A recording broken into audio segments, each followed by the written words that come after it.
Either if you want to reset your Samsung A series devices, then this video is for you. First, you just need to go to the settings, and then you just scroll all the way down until you find this general management option. Now from here at the bottom you will find reset option. You can tap on it. Now from here you will find factor data reset. If you tap on it, and it will show you some details. Actually this factor data reset will delete all of your data or erase all of your data that are you have stored on your device or associated with the application that you have installed on your system.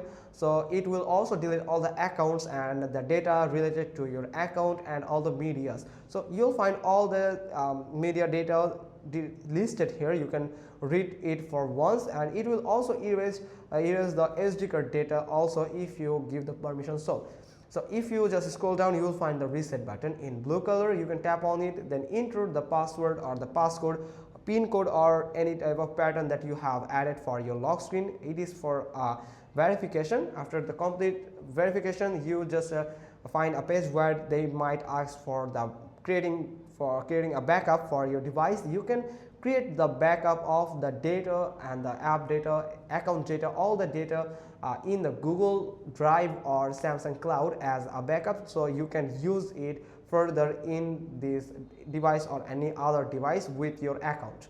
So make sure you just create a backup. It's most preferable to create a backup on before the resetting process. So then after creating a backup, it will take some time to back up all the data of your device. Then it will ask for the confirmation. After you give the confirmation, then allow it, then it will reset your device, and your device will turn off and turn on after a certain time. Between that time, it will load some default system application, and it will restart and refresh your systems. So you just need to wait until your screen turn on. After that, you can just set up your device, and your device will be as new as you bought for the first time.